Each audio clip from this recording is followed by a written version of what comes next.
Katika semina ya neno la Mungu katika jioni ya leo tutakuwa na mada moja ambayo itakuwa na mada ndogo ndogo, lakini mada kuu itakuwa na kichwa kinachosema tumaini katikati ya dhoruba. Tumaini katikati ya dhoruba. Kuna wakati ulianza maisha yako, safari ya maisha yako ikaenda vizuri, lakini hapo katikati ukaingiliwa na changamoto. Unaweza ukawa uliingiliwa na changamoto za maradhi, unaweza ukawa uliingiliwa na changamoto za kiuchumi na ukaona hakuna njia.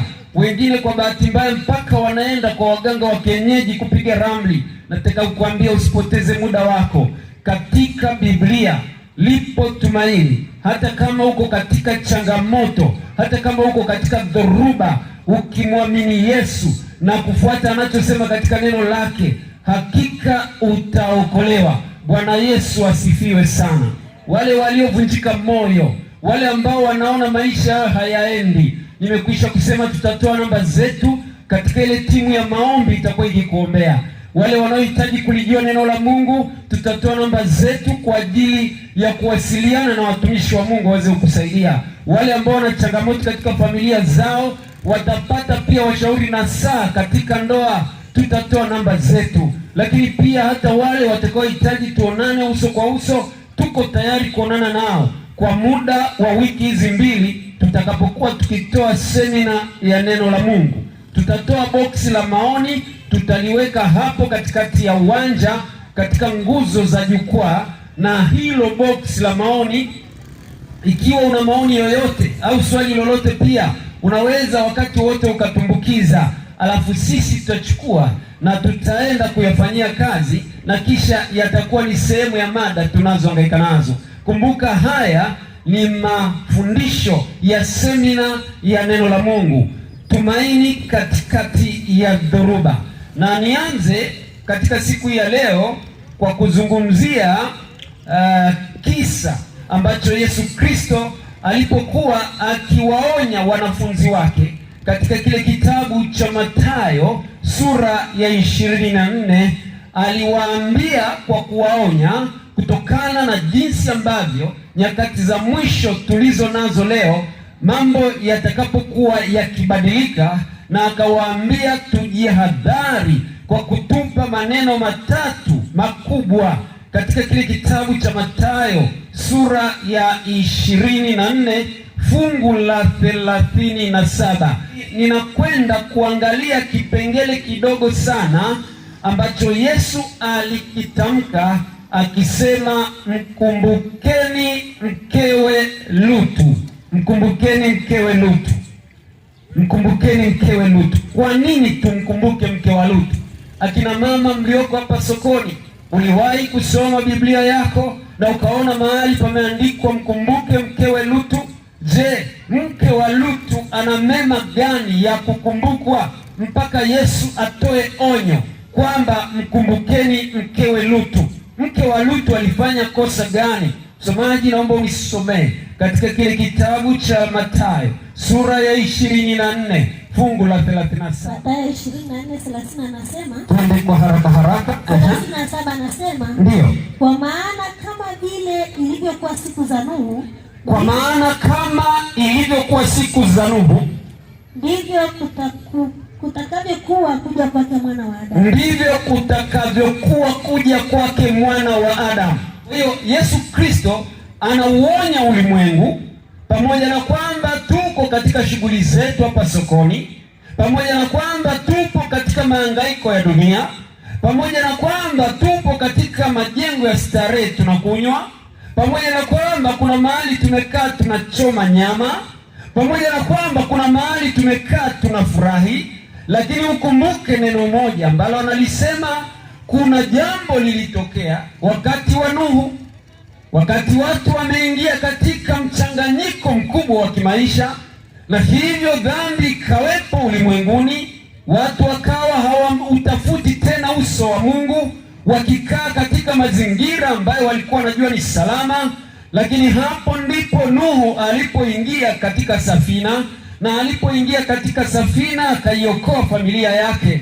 Lakini wale watu wengine ambao walikuwa katika shughuli zao, Biblia inasema walikuwa wakila na kunywa, walikuwa wakioa na kuolewa, walikuwa wakilima, walikuwa wakiuza na kununua. Hawakujua majira ambayo yalikuwa ni ya kujiliwa, na hivyo hawakupata nafasi ya kuingia katika safina, wakaangamia wote. Mikutano hii imekuja ili kukumbushe kwamba kuna wakati wa kufanya hizo kazi, lakini ujue pia ujiandae katika kuingia katika safina.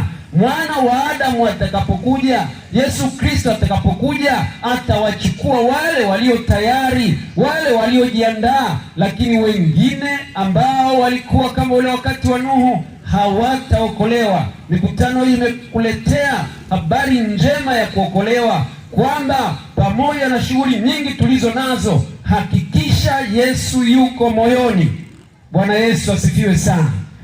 Jambo kubwa ambalo ninaliangalia katika jioni ya leo ni swala la mke wa Lutu, ambaye tumeambiwa tumkumbuke pia.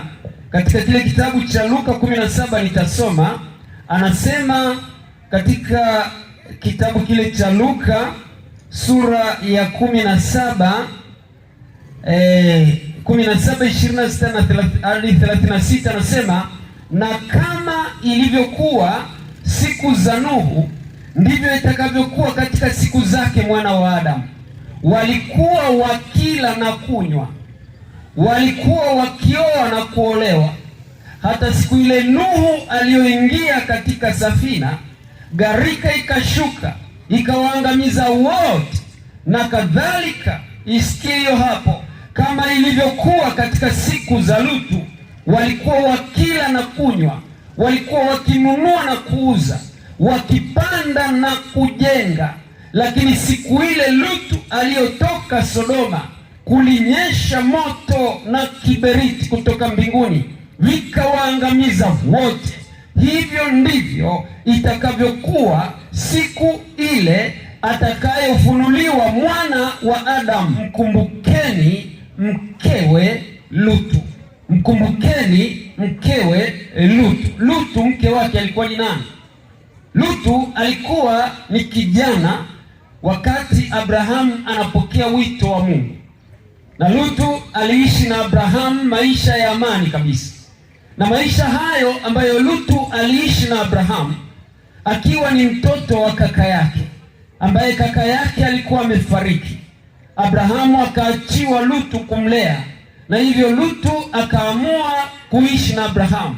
Wakati Mungu anamuita Abrahamu, akamwambia aende mpaka mahali atakapomwonyesha. Abrahamu aliondoka akiwa na Lutu, pamoja na mke wake Lutu, pamoja na mke wa Abrahamu Sara. Wakaenda kuishi maisha ya hemani, maisha ya jangwani. Wanaweka mahema, wanaishi mle ndani, maisha ambayo wengi wetu tunaishi pia. Kule jangwani walikuwa wakifuga, walikuwa wana ng'ombe wengi, walikuwa wana kondoo wengi, walikuwa wana mbuzi wengi, kwa maana Abrahamu alipoitwa alibeba na mali zake zote. Na ile jamii ilikuwa ni jamii ya kinomadic, walikuwa ni watu wanaofuga kama vile Simanjiro sisi ni wafugaji. Kwa hiyo hakuna udhuru wa kwamba sisi ni wafugaji alafu tukose uzima wa milele. Abrahamu alikuwa ni mfugaji aliyefanikiwa, lakini Mungu alimuita rafiki yake kwa sababu alikuwa akiyafanya mapenzi ya Mungu. Na hivyo Abrahamu katika kuishi kwake akaishi maisha ya kumtukuza Mungu. Nataka nikwambie neno moja katika jioni ya leo. Kadiri ambavyo Abrahamu alimlingania Mungu, na Mungu ndivyo alivyombariki Abrahamu, akapata wanyama wengi, kwa sababu Abrahamu hakuwa mkulima, alikuwa ni mfugaji. Kadiri alivyokuwa mwepesi kumwomba Mungu, kadiri alivyokuwa mwepesi katika kumtolea Mungu zile dhabihu Mungu alizokuwa anazitaka, Abrahamu alikuwa maongeo yake yakaongezeka, akawa na mali nyingi. Na kwa sababu Lutu alifungamana na Abrahamu, wakawa wanaishi na Abrahamu, Lutu naye akabarikiwa, mifugo ya Lutu naye ikaongezeka, ikawa mingi kabisa. Lakini jambo moja likatokea, kwa sababu sasa Mungu ameamua kuwabariki, kwa sababu wamesikia sauti yake. Mifugo imeongezeka, mifugo ya Abrahamu ni nyingi, mifugo ya Lutu ni mingi. Wakafika mahali wakaanza kuulizana, wale wachungaji waliokuwa wanachunga ng'ombe wa Abrahamu wakaanza kupigana huko malishoni pamoja na wale wachungaji wa Lutu, wakapigana kule malishoni. Na hivyo Abrahamu alipoona ule ugomvi akamwambia Lutu, si vyema mimi na wewe ni ndugu tugombane kwa sababu ya mali. Akamwambia, sasa umekuwa tajiri, inabidi sasa utoke uchague mahali pa kwenda. Abrahamu akamwambia Lutu, ukichagua kaskazini mimi nitakwenda kusini, ukichagua kusini mimi nitakwenda kaskazini. Akamwambia Lutu, ukichagua mashariki mimi nitakwenda magharibi, ili tu tuweze kutengana katika maeneo tulionayo. Lakini jambo la kusikitisha ni kwamba Lutu hakuhesabu kwamba Abrahamu alikuwa ni mbarikiwa wa Mungu. Na ndio maana ninawaasa watu wote mlioko hapa, msicheze na wapakwa mafuta wa Bwana. Mungu alikuwa amembariki Abrahamu na akamwambia Abrahamu, kila mtu ambaye atakubariki nami nitambariki, kila mtu atakayefungamana nawe ataitwa mbarikiwa. Lutu akachagua, baada ya kuona bonde la Sodoma lina majani mazuri ya kulishia, wakaangalia ile bonde la Sodoma wakaona kuna mambo mazuri ya kufanya. Lutu akamwambia Abrahamu, mimi ninakwenda pale bondeni Sodoma. Kosa kubwa kuliko makosa yote. Usiachane na mpakwa mafuta wa Bwana, usiachane na mtu wa maombi, usiachane na mzazi kwa sababu ya mali. Unajua kilichokuwa kinawaletea utengano ni kwamba Mungu amewabariki, mali imeongezeka, wakashindwa kuishi kwa pamoja, mali ikawatenganisha. Na hivyo Lutu alipoliangalia bonde la Sodoma akaenda kule ndani ya Sodoma. Alipoingia Sodoma akaweka hema yake karibu na mji, alafu na mifugo yake yote, wakakaa pale Sodoma wakiwa wametulia kabisa. Nataka nikwambie kiongozi yeyote unayenisikiliza, nataka nikwambie mtu yeyote unayenisikiliza katika siku ya leo, pamoja na kwamba uko bize katika kutafuta fedha, pamoja uko bize katika kutafuta mali, lakini elewa jambo moja ambalo Yesu alilionya, tusije tukajisahau kama ule wakati wa Lutu, tusije tukajisahau kama ule wakati wa Nuhu. Wengine wanamcha Mungu, wengine wanapuuzia. Hapo ndipo watu watalia na kusaga meno. Pamoja na kwamba Mungu amekupa pumzi, unapumua, pamoja na mambo yote unayofanya, amini kabisa Mungu ndiye anayekuwezesha. Hakikisha unaingia katika nyumba ya ibada kwenda kumshukuru Mungu na kuyatengeneza maisha yako. Na katika semina hizi za neno la Mungu tutakuwa tukifundisha namna ya kumlingania Mungu kila siku kwa siku zote tutakazokuwa hapa kupitia neno lake. Sasa nisikilize vizuri. Lutu alivyoenda Sodoma, mji wa Sodoma ulikuwa na maovu. Kama kuna mji ambao ulikuwa umepotoka kwa sababu ya uzinzi na uasherati, ilikuwa ni Sodoma. Kama kuna nchi ambayo ilikuwa imeanza haya mambo tunayoyasikia duniani leo, mambo ya ushoga, ilikuwa ni Sodoma.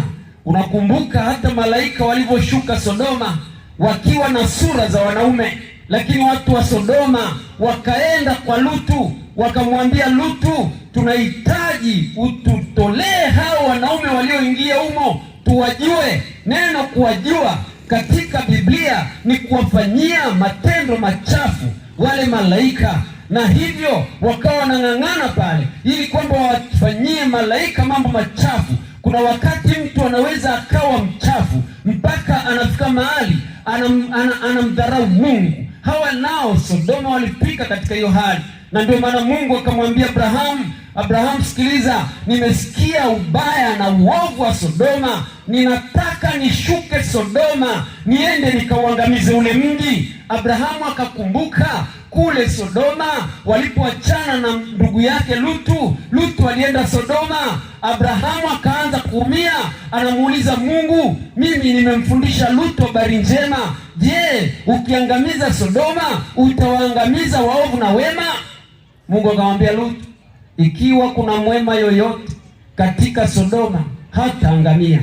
Na Mungu anawaambia walioko sokoni leo hapa Orkeslade, nifungulie sikio lako unisikie. Ikiwa kuna mwema yoyote anayesikia neno la Mungu kama hili, hakika wakati atakapokuja hata mwangamizi.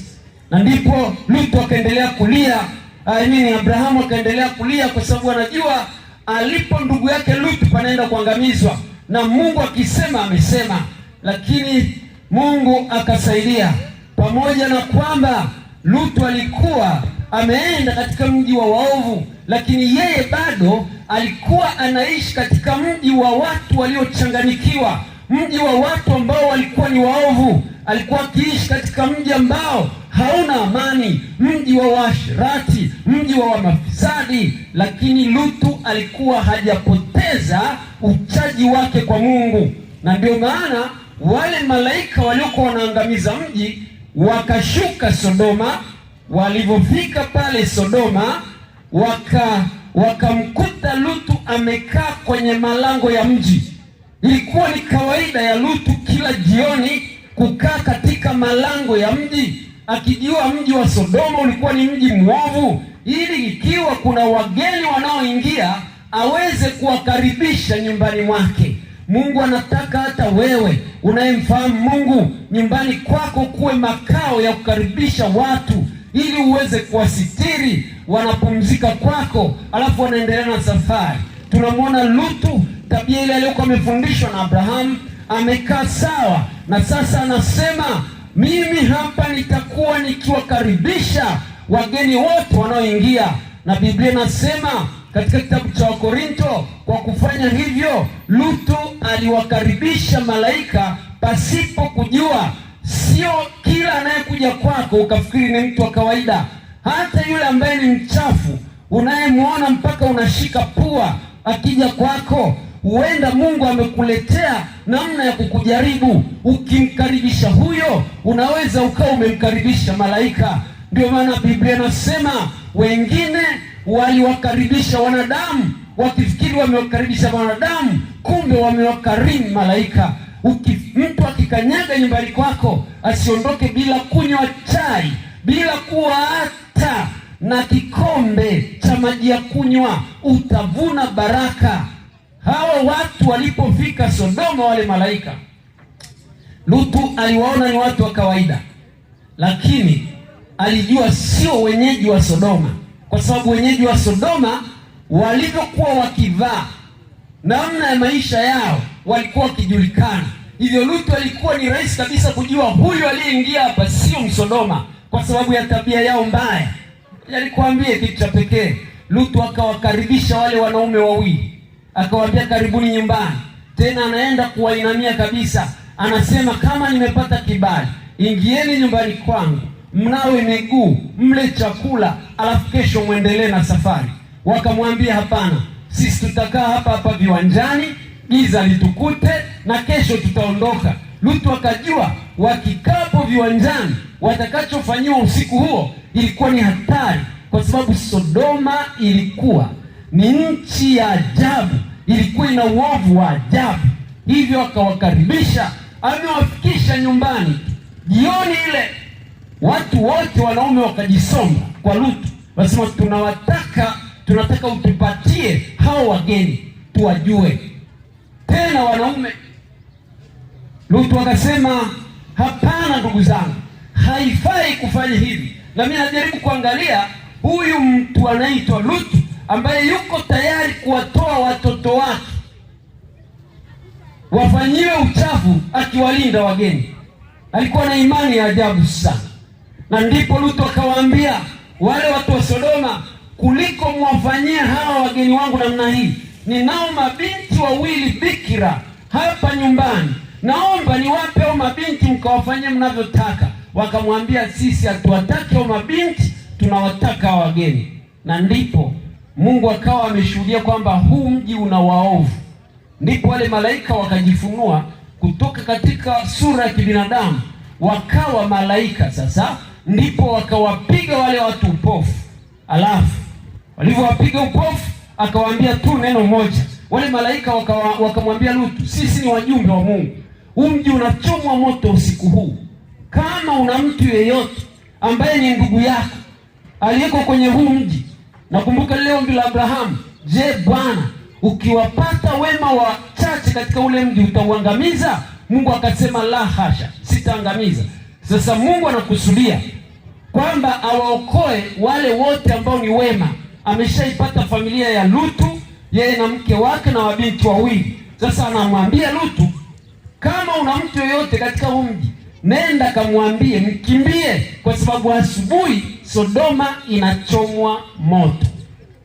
Sasa jambo la ajabu kuliko na baya kuliko yote, Lutu alikuwa ameishi Sodoma muda mrefu, na lile fungu linalosema msifungwe nira na wasioamini, kwa sababu hamwezi kufanya vitu vinavyoendana. Wewe unajikuta ni unaabudu, mwingine ni mpagani. Wewe unamjua Yesu, mwingine hamjui Yesu, alafu mnakutana katika ndoa. Na ndicho Lutu alichokifanya akiwa pale Sodoma. Aliwaoza mabinti zake wakubwa, wakaenda kuolewa na watu wa Sodoma. Lutu akakumbuka, nina binti zangu wameolewa.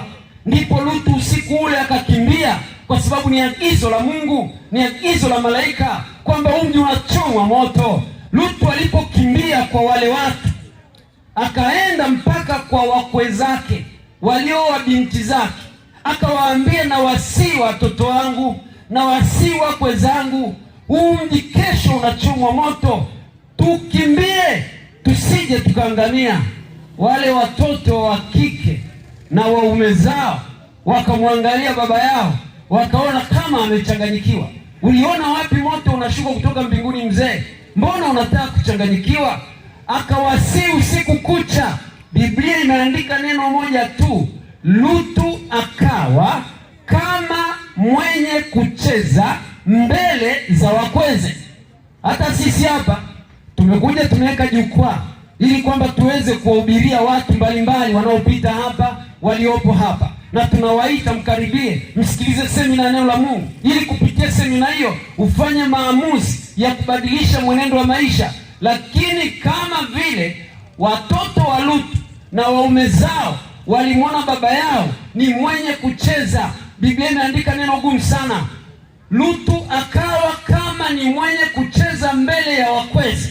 Unajua, wakati fulani mtu akiwa ameshaingia katika madhara ya madawa ya kulevya, madhara ya ulevi, madhara ya kupenda anasa, ni vigumu kumwambia habari ya kuokoka akakuelewa. Hawezi kuelewa maana ya wokovu. Inakuwa kama wale wanaohubiria wanacheza mbele zao. Ndipo malaika akaja akamshika Lutu, akamwambia, hao umeshawapoteza kwa sababu uliwachanganya na hao wasioamini. Basi akamshika Lutu mkono, akamleta, akamchanganya Lutu pamoja na mke wake na wale mabinti wawili waliokuwa bikira pale nyumbani. Akawaambia, sasa sikilizeni, hamna mchezo tena hapa, sio muda tena wa kumwokoa mtu. Unakuja wakati, ndugu zangu wa Orchestrate, ambapo sasa sauti itasikika, iponye nafsi yako. Hutaona tena mtu wa kukuhubiria kama tunavyokuhubiria, kwa sababu umefika wakati wa mapatilizo, umefika wakati wa kujiliwa na hukumu ya Mungu. Ndipo Mungu akamwambia Lutu, jiponye nafsi yako mlimani, usiangalie nyuma, kimbia. Wakati Lutu ameambiwa jambo hilo, akaambiwa usiangalie nyuma, kimbia. Wakati wanakimbia, mama Lutu anakimbia, Lutu anakimbia, mabinti wawili wanakimbia. Mama moyoni anawaza, wale mabinti zangu niliowaacha Sodoma, wale mabinti zangu kule Sodoma walioolewa mle, hapa nakimbia, sina wale watoto. Mama anawaza, tulitoka kule kwa Abrahamu na kilichotutenganisha na Abrahamu ni mali, lakini leo nimeshuka Sodoma, ninatoka Sodoma sina hata mbalelo. Nimeondoka mimi, mke wa Lutu, mali zangu zote nimeziacha kule Sodoma. Wakati anaendelea kuwaza, mke wa Lutu akasema, nyumba zangu nilizojenga Sodoma, mapambo yangu yaliyokuwa Sodoma. Yule mama macho yake yakawa yanakimbia kuangalia mji wa makimbilio, lakini pia miguu yake inakimbilia mji wa makimbilio, lakini moyo wake umefungwa Sodoma. Na ndio maana Yesu alisema pale hazina yako ilipo ndipo na moyo wako utakuwepo. Yule mama akashindwa, akasema hapana, mali zangu, kama jinsi watu mnavyohangaika hapa sokoni. Alafu unaambiwa unakimbia, unaacha biashara yako hapa sokoni, unaacha mali zako hapa sokoni, unakimbia mahangaiko yako yote, mtaji wako wote ule utafuta, unakimbia. Mke wa Lutu akasema hapana, kuna hatari ya kufunga moyo wako na mali na ukaacha kuufunga moyo wako na Kristo. Hiyo ndio hatari ya kwanza inaweza kutupata. Wakati mke wa Lutu anakimbia, akasema haiwezekani, akageuka, angalie huo moto kweli unawaka Sodoma. Alipogeuka akawa nguzo ya chumvi. Hata leo hii yupo na ni nguzo ya chumvi, kama amesimama kama ishara ya ulimwengu ujue kwamba wote ambao hawataki kusikia sauti ya Mungu na wakafunga mioyo yao duniani na wakaabudu dunia kuliko Mungu, watu wa namna hiyo watakuwa kama mke wa Lutu. Ndio maana Yesu anamalizia kwa kusema, mkumbukeni mkewe Lutu. Alikuwa akiwapikia wageni kila wakati ambao mume wake aliwaleta. Alikuwa ni mama mkarimu, anakarimu wageni kila siku. Lakini kufunga moyo wake Sodoma, hakutoka hata na ndama. Kumbuka alivyokuwa na Abrahamu, walikuwa wana mali nyingi, na hizo mali zikasababisha waachane na Abrahamu, wakatengana. Vijana mlioko hapa, ninataka niwaambie, msije mkaachana na wazazi wenu kwa sababu ya mali. Msije mkaachana nao kabisa. Ndugu zangu mlioko hapa, msije mkajifungamanisha na mali. Nimeleta maneno haya, nimesema ni semina ya neno la Mungu. Kuna watu wamejifungamanisha na ulimwengu, hata hawataki kusikia. Hao nao itakuwa ni ole kwao kama hawatarejea. Na hivyo katika semina za neno la Mungu ambazo tunasema ni tumaini katikati ya dhoruba, huenda umepitia mahali kama vile alivyopitia Lutu. Ulikuwa una mali nyingi na sasa huna kitu tena mkononi cha kushika. Kuna tumaini, ukimwamini Yesu anaweza kukurejeshea. Hata wakati Lutu alivyotengana na Abrahamu, Mungu akamtokea Abrahamu usiku akamwambia,